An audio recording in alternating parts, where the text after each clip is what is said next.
Okay? Maybe our meetings used to be longer than this, right? So, Of course. 3 hours. yeah. Post it. 5 Yeah. hours post it. I prefer to remember our hangouts. But Yeah. Cluster. Okay, let's talk about the last part and the very important part.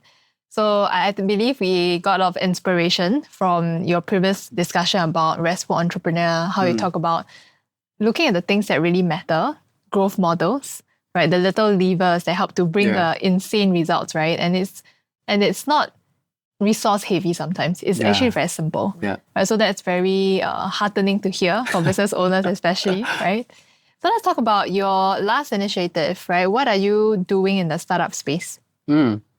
So I guess apart from building the card stuff, what I really care a lot for is companies that I believe in that have very strong and uncommon points of view, but oftentimes you find that they're the worst at marketing.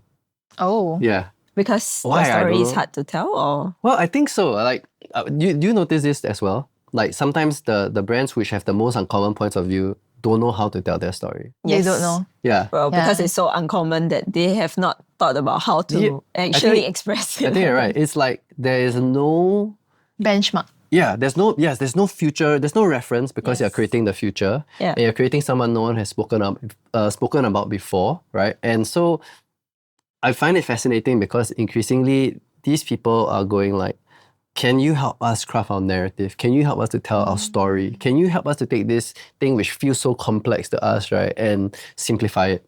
And if you look at, say, the VC space, you know, there's so much fundraising going on, all these companies that need funding, need growth and all these things, right?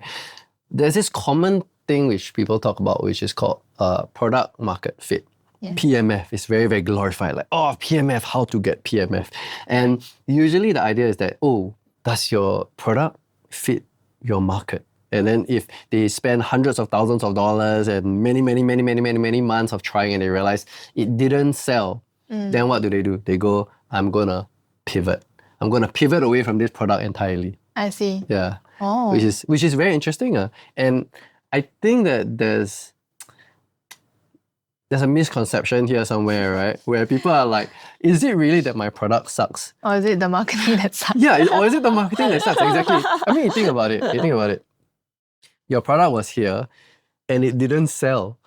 So no one got to try it, or very few got to try it. You never hit critical mass for you to know, right, that this product really sucks. It's more like you never got to tell people about what this thing did in a way that resonated and fit with them. Yeah. And so maybe it's not about product market fit. Maybe it's about messaging market fit. Messaging market fit. Yeah. I mean, I remember the origin of Netflix. So Netflix started off with tape rentals. Yeah. So they mailed tapes to people's houses, right? And that was the business model back then. Then DVDs. Then DVD. Correct. But there wasn't a tipping point. There wasn't a worldwide adoption of Netflix. But then suddenly came the subscription era. Yes. Right. And then this whole thing just like... Yeah, the streaming thing, right? Correct. And a lot of it came from messaging. Correct. Yeah, I remember that they would frame what they were doing as like, oh, this is streaming, right? It's on-demand streaming. And then they would call TVs. Remember what they call TVs? You call it? Box. Appointment setting TV.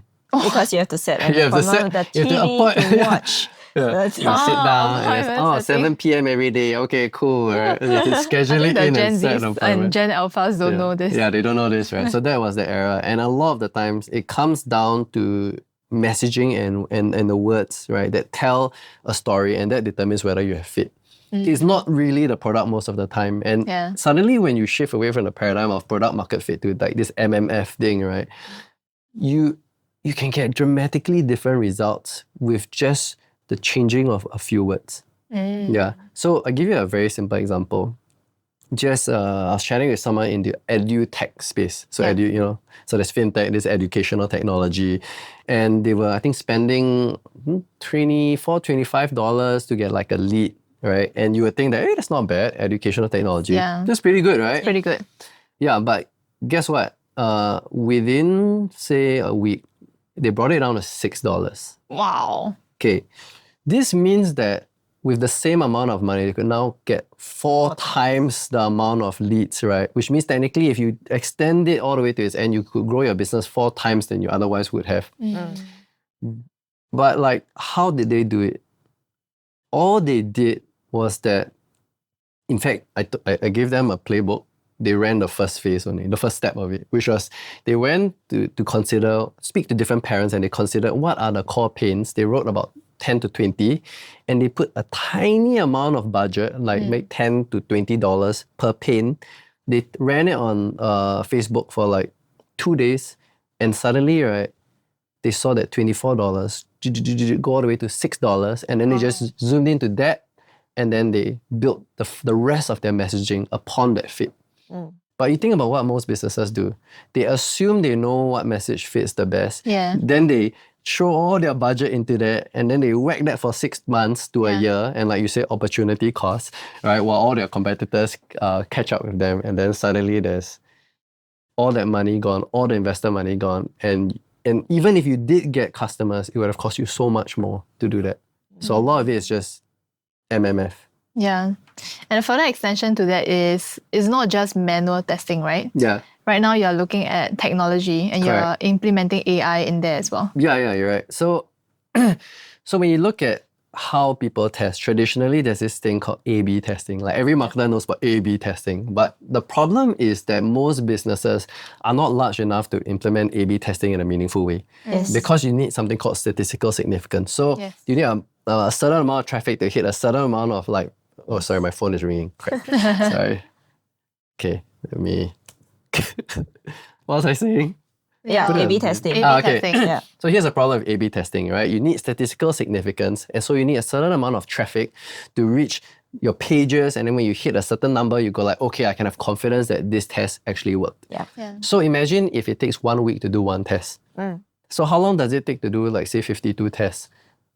It's 52 like weeks. a whole year, right? And if I need to do like 5,000 tests, Yeah. that's like what? 10 years. No, more than No, that. 100 years. 500 years. It's Oh like, my gosh. and my webinar is not working. so basically what I started exploring was an algorithm that can do the equivalent of 5,000 tests in 1 week, Wow. right? And so it uses like what you call the Pareto principle. And it just mix and matches all these things and determines something that has like, you only need to test, say, 20% of certain things to get 80% of the outcomes. And so this rapidly can speed up discovery of what works by like 100 years. Wow. Yeah. Literally 100 Literally years. 100 years, yeah, in order to get the same kind of outputs. And so by doing this, it's insane. I've like, just by playing with versions of this, right, I realized that like a lot of it is so repeatable. I've used this and I barely need to do anything. Like you set up a test, the test takes say half an hour to set up. This then runs, and I have actually somebody who helps to set it up as well, who doesn't need deep expertise. The person runs it, you wait a few weeks, you get all your data back, and suddenly you realize, hey, this particular mix and match of all these variations that you wanted to test is winning and is doubling the business. Let's just go with that. And that's what's happening. Real restful business. Yeah. And now I realize like it's so repeatable that a lot of it can be automated. And there are some friends I've been chatting with who are like, oh, we're happy to build it. I'm like, oh, great. Then build it, right? And so with something like that, I feel that there are a lot of things which businesses just always have to begin with. You always have to start with discovering what that fit is, doubling down on what that is before you commit to like building something and hustling your life away. New term, MMF. Yeah. Messaging market fit. Yeah. Right? Yeah, exactly. I think it's quite incredible that what the AI can do with this model and everything. Because sometimes I have clients who say, can we do A/B tests? Yes, but but the statistical significance is something hard, right? that a lot of clients don't actually understand, that the numbers just don't work out enough for it to actually make a dent to say which is doing better. Yeah, 100%. Because in order for you to find what works, you're looking for outliers. So outliers are like, in 10 things, which are the 2 things which spike, right? So Pareto principle is where like 20% of all the campaigns and marketing activities that you do or anything in life you do gets you 80% of the results. The problem is that in marketing or business growth, what are those 20% of things? And when it comes to a full campaign where you know it's going to begin with ads, actually what is that 20%? Or what's that 20% in that 20%? And if you know just the tiny things, like we said, we just test paints, right? You just know that, right? And that costs what? $50 or $70, and in 2 days you know. Can you imagine how much easier life becomes? I can't imagine. So is this a subscription or product in the market right now? So what we're building, where we're automating a lot of these things, is just in the midst of being built. So the way I've done it right now is like there's an algorithm, easy to set up, but still manual. And so how I'm thinking about it is where there's a very, very strategic and automated approach to it. And so basically that team will be testing this with different businesses in the coming months. And in that sense, it's very restful for me. I mean, I'm not the expert in coding or the technicality of a lot of these things, but if you have clarity about certain growth models and what you need to move, then actually there's a lot of repeatability. So so that's something that I want to roll out more. So what you're saying here, I think it is not against, but rather a different perspective from product designers. Because product designers will think to constantly perfect the product until there's a product to market fit, or constantly tweak the product until there's a product to market fit. Okay, so good point there, right? Now, in order for me to go, so in order for you to say, I have a product, let me tweak my product to get to product market fit. That's the same as doing an A/B test. It just happens to be on a product level now. Now the question is, how are you going to get statistical significance? So to get to stat sig, they call it stat sig, right? You need maybe at least 300 people buying the product. To have used and bought that product. Yeah. Right? No, not just seen the product, but actually at used least, it. Right? Yeah. And if you want more meaningful, you have to hit around 1,000 because this is where you see certain things start to flip. Correct. Okay, is it easier to get 1,000 people to buy your product or 1,000 people to see your ad? See your ad for See sure. your ad, right? Yeah. So then which is easier to tweak and discover what really works? And if you can find fit here and what people want and are looking for, then yes, you can actually update your product and refine it with what people are resonating with. Wow. Yeah. Okay. So if business owners, as they are waiting for a product to be developed, right? What can you advise them to do first to find a messaging market fit? I'd say ask yourself, okay, there's this pretty interesting question, right? Where it's, number one, who are you serving? So really understand who you're serving. And I don't mean like come up with your demographic profile, which is like Sally wears a hat and she listens to her AirPods every day on the train. She goes from Clementi to Kembangan and then she leaves. It's not like that made up story. Yeah. It's more about discovering what I call a micro story.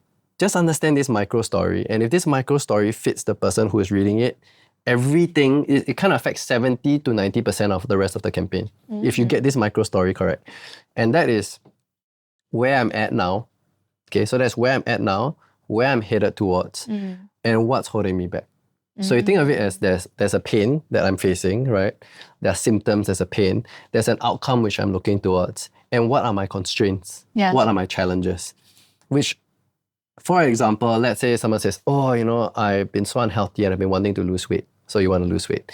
Oh, but, I want to get from here to here without like cutting out all my carbs. I don't really want to do the keto thing. I kind of love bread, right? Yeah. And so like, what is that micro story that if you can identify, actually breaks down into the elements of where I'm at, where I want to be, what's holding me back. And if you can craft statements of those things and you can mix and match to find something and spend a little bit of money to just test, right? And see what message resonates more, you actually can find that fit faster. So you don't need to be an expert at buying ads or anything. In fact, let's say you have an email list, you can easily just do a split test, right? If you have, sometimes if you have, let's say, let me think of another way. Okay, so let's say if you have IG and you wanted to do a poll, you can have people respond to that poll. You can run content, have people, you just see what people are responding to. And I'd say that another piece of advice is this. Surveys are not exactly the same as behaviors. Right? So if I ask somebody, okay, do you like this product? Yes, I love this product. Will you buy it? Yes, I'll buy it. Will you buy it? Until there's money on the table, they've actually paid for it. It's not right. deal. So if I ask someone sometimes like, do you feel more pain when it comes to this, or you feel more pain when it comes to that, right? Or do you feel more desire when it comes to this outcome in your life? Like, let's say, supporting your aging parents, or do you feel more excitement when it comes to like, being able to buy my gigantic house or something like that? And people will tell you, of course, it's my aging parents, right? So you don't really know until you just put things out there and you see what people respond towards. Yeah, and I guess the last huge tip, this is super, super, super important. So there's something called the law of conservation of intent. Wow. Conservation of I know conservation of energy. I didn't know conservation of intent. Conservation of intent. So what this means is that as much as I've talked about growth models, right, and that if you boost certain numbers here, it should boost numbers there, right? A lot of the time, a number being boosted in the front does not boost the revenue number at the back. So just because I get double the people who join my webinar or something like that, right, doesn't mean I'm going to get double the sales. I see. Because there's usually this thing called conservation of intent. And that occurs, right, when the people who are trying to optimize a page to say like, oh, I have figured out ways to get more people to subscribe. I've figured out more ways to get people to register. I will offer them a free Dyson vacuum cleaner. Right? And basically, you have boosted a metric, but it had nothing to do with building intent towards the outcome, the eventual outcome. And so, yes, focus on boosting these things, but understand, right, that if you don't do it by establishing and building up intent in the front, you will be bound by the law of conservation of intent. The conti. I see. Yeah. The ad conti. Exactly. The continuity of like AdSense that we talk about it, right? Like the scent, the AdSense, where is the smell from the start what remains congruent at every step of the way and builds up towards the outcome of better revenue, a better community and things like that. It's not the numbers for the sake of the number. Exactly. Basically. Yeah. It's why they clicked, right? It's not just higher clicks. Can you get higher clicks, but people clicking for the right reason? Yeah. And then, that's why we shun upon clickbaitish ads, right? Yeah, exactly. So distasteful. Yeah, distasteful and not effective actually. Yeah. Oh, wow. Amazing. Yeah. I'm glad for this discussion. Very insightful. Thank you so much, Huron. Yeah, thanks so much. Last but not least, we always have this ritual what's the ritual? Our podcast is to introduce yourself again, but with the sentence, hi, I'm Huron and I'm on a mission to... Wow. So high stress. High stress. So where do I look? Here. This camera. Hi, camera. So hi, I'm Huron, and I'm on a mission to inspire and reshape beliefs so that people can escape their doom loops and reach a high level of truth, freedom, purpose, and meaning. Yeah. Yay! Wow. Okay, I want to start this ritual as well. Another ritual. Okay, what's the other ritual? Another ritual. I learned this from Stephen Butler's podcast. Oh, nice. Yeah, he loves to have an opportunity for you to ask the next guest a question. Oh, cool. Ask the next, but that depends on what the next guest does, right? So the next guest, she is, you want to share? Yeah, so our next guest is a gym owner. Okay. And she is actually in the space to empower people and give people a space where they can naturally be kids again as an adult, go out there, have fun, train, and be training in a space where there's no judgment. Oh. Yeah. Wow. So it's like a gym kind of thing. Yeah. Where with BJJ, Muay Thai and fitness. Yeah. They do classes, PT classes and martial arts classes. Yeah. Yeah. One of their target audience is mothers. Yeah. So they do for kids as well. And then they will have the mothers joining in. Wow. And that's quite incredible because like they're not naturally the people who will do martial arts. Yeah. Then they're most proud of like those of their people, their community, whom people look at them and will never guess that these people are trained in martial arts. Oh, that's so good. Yeah. I would ask, maybe, it sounds a bit morbid, but it's called the funeral story. Okay. Oh, wow. Okay. The funeral, now, like what I want to know, like what's the funeral story? So for example, if so there's a story and basically there's a couple and the couple wants to say buy an investment property. And so if you ask them, oh, why do you buy this investment property? They'll say, oh, passive income is a very good thing. We want good growth. We think that it should kind of outweigh our active income, right? Yeah. The smart textbook answers. Yes. Yeah. But if you were to kind of ask them like, where were you when you first had that conversation with your husband and you realized that this was very important? And then they go something like, oh, actually we were at my our friend's funeral, and then we realized that if we are no longer around, right, because the parents just were in a bad accident, and if we are no longer around, then what will our children do? Like, who will provide for them, and like what would actually happen? So we realized that you need something that's around when we're no longer around. Okay, totally different reason. Gives it a reason why to the passive income and all these things, right? And like, I'd like to know, like, in terms of the next guest, in terms of no judgment and movement and all these things, like, perhaps there are two funeral stories here. One when, it's a she, right? One when she was much younger, which created a conviction, but maybe not yet a clear how. So I want to know the first one. And then what's the second funeral story, which is that where she knew that this is where she needed to move towards, and when she had clarity of the how, where was she and what was going on to go click, I need to do this. Yeah. Oh, that's a great That's question. what I want to know. Wow. Okay. When she was a kid and when she grew up. What's your funeral Tipping story, point. so to speak? Yeah. Okay, we'll ask this later. Cool. Later. Yeah. All right, thank you All so right, much. thank Shira. you. Thanks for having me. Cut. Cut.